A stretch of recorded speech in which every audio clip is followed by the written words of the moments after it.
Welcome to math class. आज हम लोग क्वेश्चन देखेंगे एपी श्रेणी यानी समांतर क्रम का श्रेणी हम देखेंगे। इसमें से दो क्वेश्चन डेट का है, झारखंड बोर्ड से ही पूछा गया है क्वेश्चन। ये पॉलिटेक्निक बोर्ड का क्वेश्चन है। चलिए हम इसको स्टार्ट करते हैं। पहला क्वेश्चन दिया हुआ है समांतर क्रम एपी में 3, 8, 13, 18 का कौन सा पद 78 है। यानी हमें पद नहीं मालूम, यानी एन नहीं मालूम, यानी एन का हमें वैल्यू फाइंड आउट करना है। तो हम कैसे फाइंड आउट करेंगे, चलिए हम क्वेश्चन को आगे बढ़ा रहे हैं। पहले हम देखेंगे दिए गए प्रश्न में ए बराबर दिया हुआ है, यानी ए माने प्रारंभिक पहला जो पद होता है ये है 3, डी जो है डी माने विचलन होता है, दोनों के बीच के दूरी, दो क्रमागत संख्याओं के बीच की जो दूरी है वह डी होता है। तो डी बराबर देखिए 8 - 3 यानी 5, या आप 13 - 8 भी कर सकते हैं तो भी 5 आएगा, या 18 - 13 भी करेंगे तो भी 5 है। यानी किसी दो क्रमागत से आप घटा दीजिए, वो आपका हो जाता है विचलन। नेक्स्ट हम चले आगे, इसमें क्या कर रहे हैं, टी एन का मतलब क्या कि हमें एनवा पद कितना है। तो एनवा पद को हम कहते हैं टी एन इक्वल टू 78 दिया हुआ है, एन हमें नहीं मालूम है। तो फार्मूला हिसाब से हम जानते हैं कि टी एन इक्वल टू होता है ए प्लस ब्रैकेट में एन -1 इंटू डी। उस फार्मूला पर जब हम डालेंगे तो हमारा फार्मूला हो जाएगा T N equal to A plus N -1 into D. इस पर सब वैल्यू भर देंगे। टी एन का वैल्यू 78 है, प्लस इक्वल टू 3, ए का वैल्यू 3 भरे, प्लस एन -1 इंटू डी का मान 5 है। अब 78 से हम 3 को सब्ट्रैक्ट करेंगे, नहीं घटाएंगे पक्षांतर करने पर, और यहाँ पर हो जाएगा n -1 इंटू 5। घटाएंगे तो हमारा 75, और 5 यहाँ मल्टीप्लाई है, बाएं तरफ आएगा तो डिवीजन लगेगा, यानी 75 में 5 से हम डिवाइड करेंगे तो हमारा 15 मिलेगा। और n -1 जो है ना, उसमें -n1 जो है उसको हम पक्षांतर करके लाएंगे बाएं तरफ तो +1 हो जाएगा, यानी 15 + 1 हो जाएगा। यानी हमारा क्वेश्चन का आंसर जो होगा n इक्वल टू 16 होगा। यानी देखिए डी नंबर इसमें सही है। दूसरा क्वेश्चन हम देखें, यदि एपी का दूसरा पद 13 है और पांचवा पद 25 है तो इसका सातवां पद बताइए। देखिए इसमें बहुत कुछ नहीं दिया है, पहला पद नहीं दिया है, विचलन भी नहीं दिया है, एन मालूम है, पांचवा पद एन भी मालूम है और टी एन भी मालूम है। सातवां पद पूछ रहा है, ये बाद में हम निकालेंगे।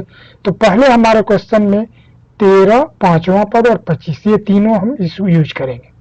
तो चलिए माना कि पहला पद हम ये मान लें, और माना कि पहला पद ए है और विचलन डी है।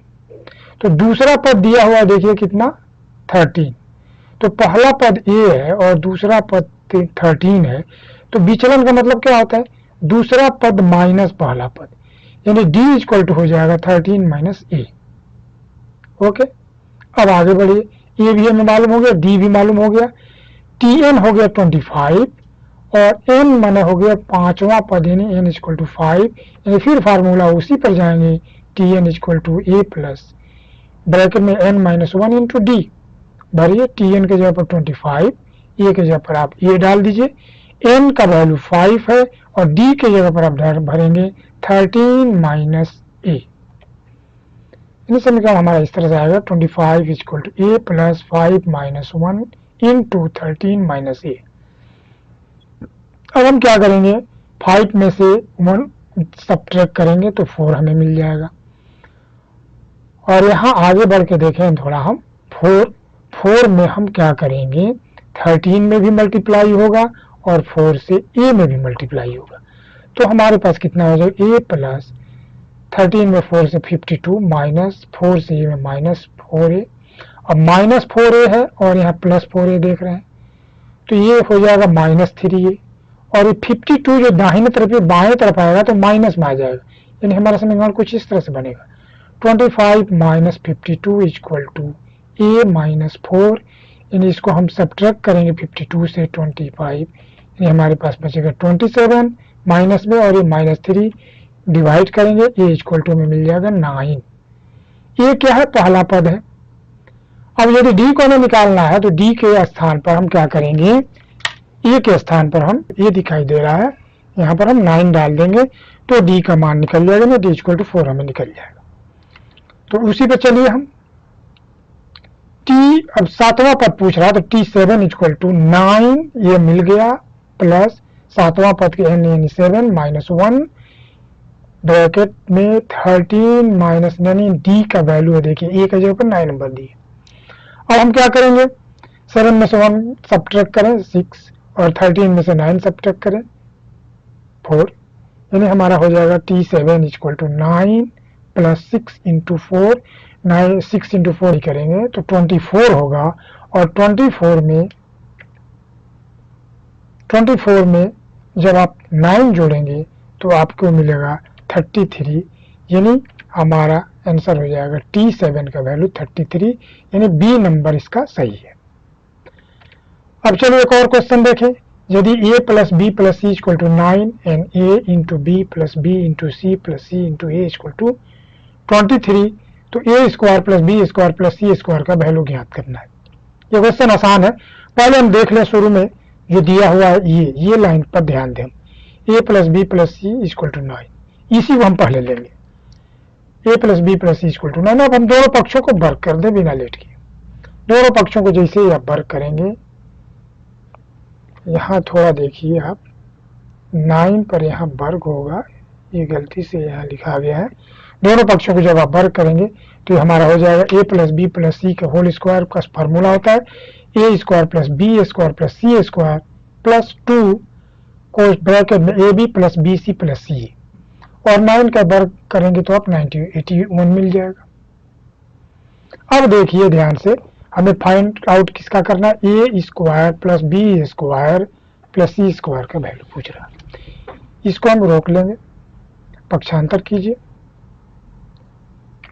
तो हमारे पास हो जाएगा 81 माइनस 2 ब्रैकेट में a b plus b c plus c a 3, यानी a plus square plus B square plus C square equal to 81 minus 23 में 2 से मल्टीप्लाई 46, यानी a square plus B square plus C square equal to 81 minus 46, यानी हमारा दिया हुआ value हो गया सब्ट्रैक्ट करने पर 35, यानी क्वेश्चन 48 का नंबर ए सही है। प्रश्न कुछ इस तरह से है, इसमें दो प्रश्नों को लिया गया है, स्क्रीनशॉट देख सकते हैं आप। दो संकेंद्रीय वृत्तों की त्रिज्या 5 सेमी और 3 सेमी है।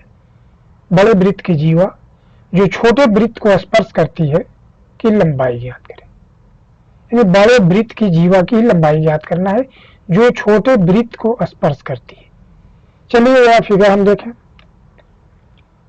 पहले तो हो गया बड़ा वृत्त जिसकी त्रिज्या 5 सेमी है, दूसरा हम वृत्त बनाएंगे 3 सेमी वाला जिसकी त्रिज्या 3 सेमी है। फिर उसके बाद से कह रहा जीवा, यानी जीवा हमने खींच दिया जिसकी लंबाई ए बी है, सी पर स्पर्श कर रहा है, थोड़ा देख लीजिए फिगर में, सी से ओ को मिला देंगे, वो सेंटर है इसका, इसकी त्रिज्या यानी सी से ओ की त्रिज्या 3 सेमी होगी क्योंकि छोटे वृत्त की त्रिज्या है। फिर ओ से बी को मिला दीजिए, तो बी जो है केंद्र से ओ से बी की ये बड़ी वृत्त की त्रिज्या है जिसकी लंबाई 5 सेमी दिया हुआ है, ये आपका भी दिया गया। अब थोड़ा सी पर देखिए, आप जानते हैं कि जब स्पर्श रेखा जिस बिंदु पर काटता है उस बिंदु को केंद्र से मिलाया जाए तो वहां स्पर्श रेखा पर कोण जो बनता है वो 90 डिग्री का बनता है। तो इसमें कोण हमारा जो बन रहा है ये 90 डिग्री का बन रहा है।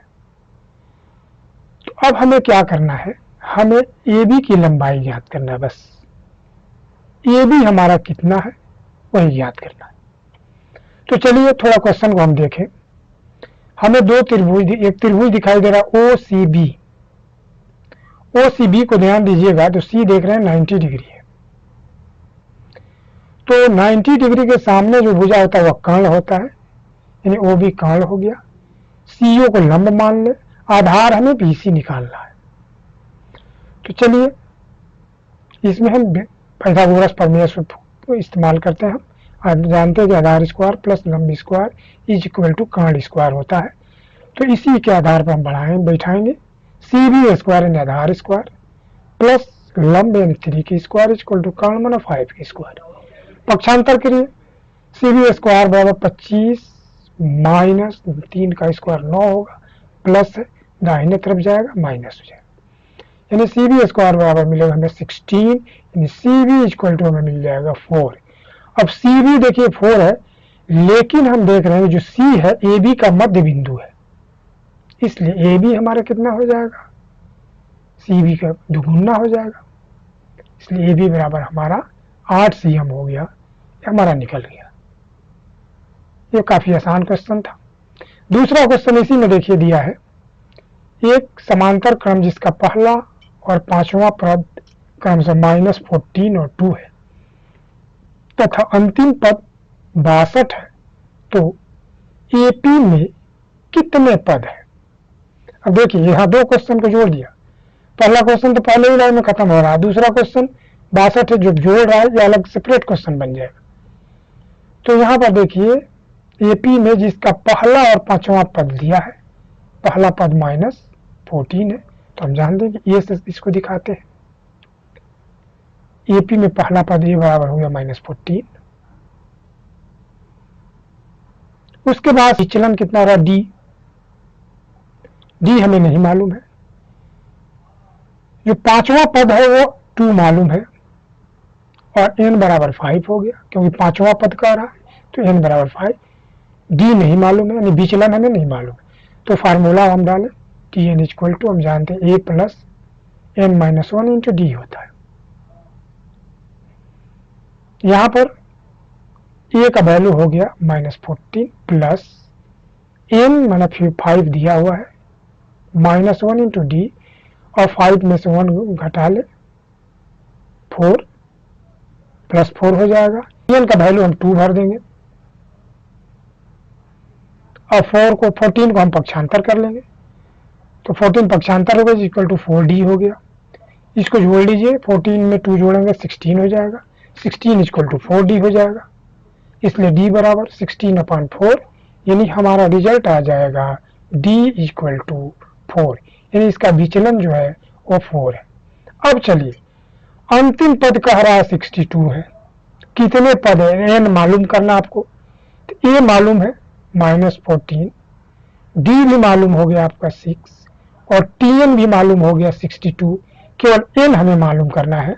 अब अंतिम पद 62 है, तो चलिए फार्मूला देख लीजिए, 62 इक्वल टू a वही -14 होगा प्लस n नहीं मालूम है -1 इंटू डी विचलन मालूम है। अब 62 में से हम 14 को जोड़ देंगे, पक्षांतर होगा तो इक्वल टू n -1 इंटू 4 हो जाएगा, दोनों को जोड़िए कितना हो जाएगा 76/4 हो जाएगा, क्योंकि यहाँ 4 से मल्टीप्लाई है तो इधर आएगा तो डिवीजन लगेगा, तो अब भाग देंगे तो कितना हो जाएगा n 19 होगा, 19 बार में जाएगा और 19 में से हम -1 है उसको पक्षांतर करेंगे तो प्लस हो जाएगा, यानी n इक्वल टू हमारा 20 मिल गया, यानी इसमें पदों की कुल संख्या 20 है। धन्यवाद इस वीडियो को देखने के लिए। कृपया एक और रिक्वेस्ट है कि आप इसे सब्सक्राइब करें और शेयर करें। धन्यवाद।